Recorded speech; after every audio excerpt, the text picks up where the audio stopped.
For a medium that's just supposed to be about clobbering goblins and firing space lasers into alien faces, there sure are a lot of allegories bubbling away under the surface of most games. From beautifully designed narratives that get you to question your very sense of being, to sprawling open worlds eerily reflective of our own. Video game designers love loading up their work with a thick layer of symbolism. And of course, video game enemies are no different. The creatures that populate our pixel worlds aren't just meat sacks made for the pummeling.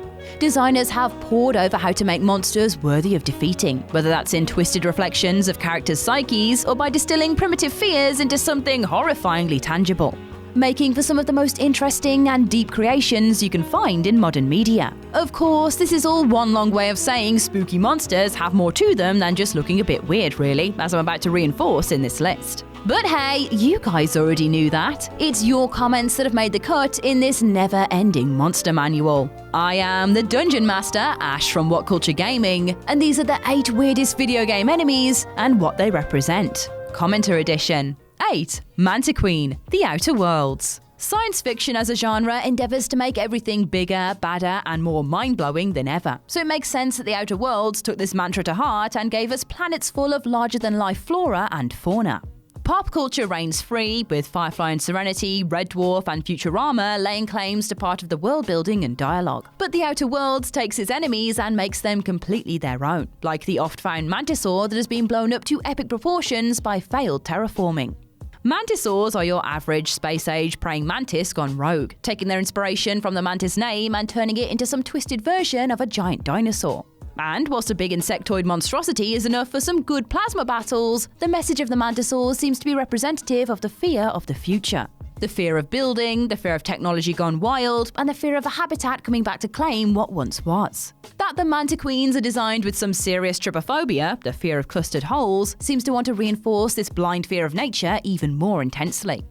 Perhaps it's a comment on the invasion of home turf and possession of land. And these native creatures appear so terrifying because they're so different from humanity, in a stark reminder of our own problematic pasts. 7. WRAITH, Evolve.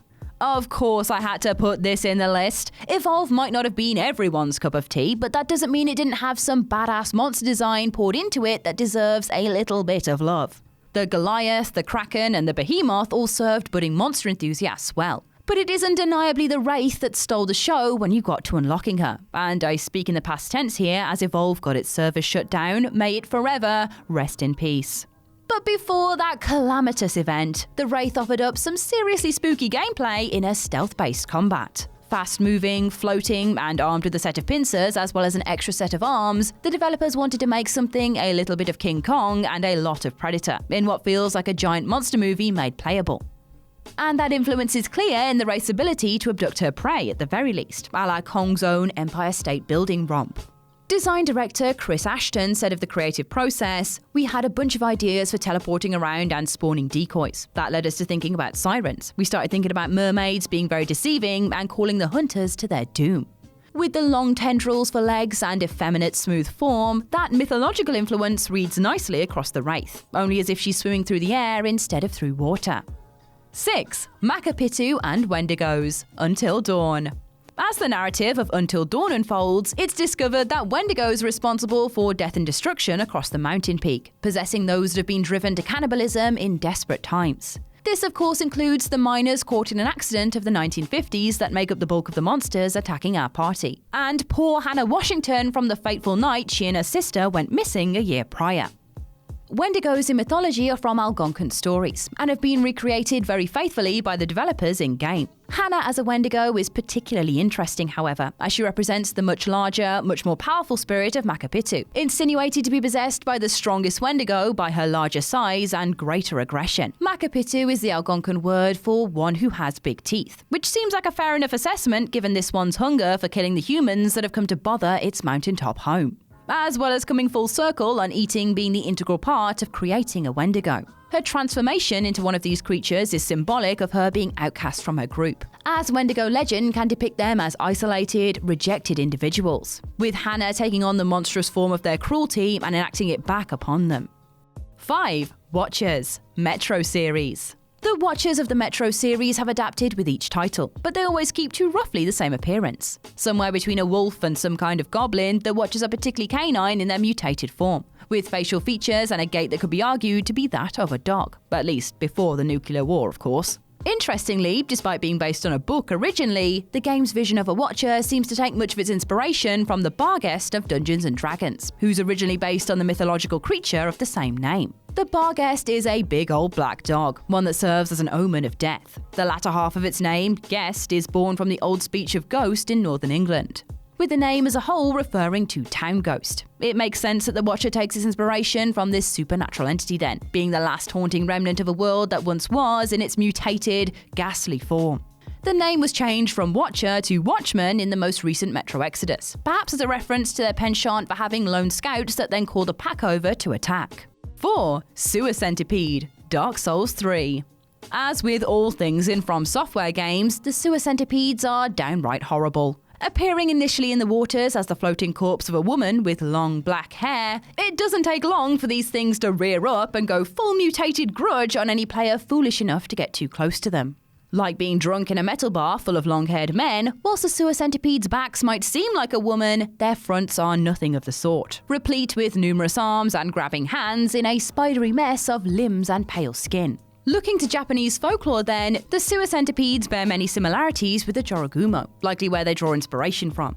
Jorogumo are supernatural monsters, aka yokai, who are able to shapeshift into beautiful women, with the word also synonymous with some species of spider in Japanese too, hence a translation to woman spider. Even when in the form of a beautiful woman though, these creatures' reflections will still show a spider, making Dark Souls' use of watery homes for its sewer centipedes all the more interesting. In Jorogumo's stories, many take place near pools, waterfalls, and other bodies of water too, a natural home for the creature both in mythology and its gaming counterpart. 3. Behemoth, Horizon Zero Dawn. Appearing across Horizon Zero Dawn as massive machines with intimidating fighting prowess, behemoths crop up across the lands as powerful, stocky robots that are at one with both nature and metal. Those that have completed the game will know that behemoths are naturally a part of Gaia's terraforming protocols, utilised to bring resources to cauldrons for the construction of more machines. They do this with their anti-gravity abilities and move in herds between sites to deliver their cargo. Interestingly, aside from the Metal Devil, the behemoth is one of the only machines to have its name based in mythology. Born from Babylonian origin, the behemoth was created as an example of God's power to Job, the male equivalent to the female Leviathan of the sea. Both these creatures are beings of chaos used to demonstrate raw, uncontrollable power to humans, which makes sense considering Sun King Jiran's preference for using the beasts for combat in the Sun Ring. And of course, the behemoth's capability as creations of strength almost always win against their human foes in-game too. The behemoth of legend is described as elephant or buffalo-like, but rhinoceros have also been linked to the creature, the latter of which is the basis for Horizon's interpretation. 2. Chain Chomps, Super Mario series. Icons of the Super Mario world, chain chomps are black balls of metal attached to a thick chain that bark and lunge at players as they pass them by. With gigantic teeth and beady eyes, they have the feel of a nervous shark crossed with a weaponized Pac-Man. But Mario creator Shigeru Miyamoto drew from a far more familiar source to create his chompy pals. Apparently, the creatures are a direct embodiment of his childhood fear of dogs, or at least one dog in particular that attempted to attack him. It jumped towards Miyamoto but was pulled back by the leash it was attached to, leaving the animal gnashing just inches away from his face. Understandably, this left an impression on the video game designer, who then incorporated this experience into Super Mario Bros. 3, letting players the world over experience the blind panic of a wild chain chomp coming to chew its way through poor old Mario. Why exactly he chose a ball seems to be a design choice to really highlight the creature's teeth over everything else, mirroring the close-up image Miyamoto would have had of this dog's snapping jaws. Interestingly, chain chomps were originally supposed to debut in the Legend of Zelda series, which is why Bow Wows appear as close relatives of their chomp cousins. 1. Mermaid Princess, Rule of Rose. Rule of Rose is the story of 19-year-old Jennifer, as she unravels the mysteries of her past in an orphanage whilst attempting to survive a strange aristocracy ruled by children. In Jennifer's adventures, she comes across the Mermaid Princess, a girl from the orphanage named Clara, who has been tied up with ropes around her legs and suspended from the ceiling. As this is the boss form of Clara, it seems the mermaid has injury synonymous with self-harm to reflect Clara's fragile mental state. The cause of this is suspected to be abuse from orphanage headmaster Hoffman, which is never actually seen but strongly implied throughout the story. This dark insinuation is what informs the mermaid princess's strange appearance, with her slash marks leading to a stapled surgical cut across her abdomen, one that could be indicative of a C-section from an unwanted pregnancy. That the mermaid princess continually throws up could be reflective of morning sickness too, if we continue with this path. The form of a mermaid could simply be idealistic wish fulfillment of something all young girls dream to be, but far more likely is the binding of Clara's legs in a desperate projection of stopping Hoffman's assault. In any case, it is a dark, horrible presentation of a terrible circumstance that has been picked apart and extrapolated on by dedicated fans since release.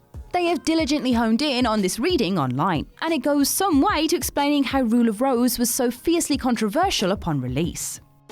And that's our list. What other weird enemies do you think have some cool symbolism? Share your thoughts in the comments section below, and any other choices for particular games you want to see covered in this series. I've been Ash, this has been WhatCulture Gaming, and this video is part of a monster manual. Don't forget to like, share, subscribe, and come back again soon for some more lovely gaming content. Thanks for watching.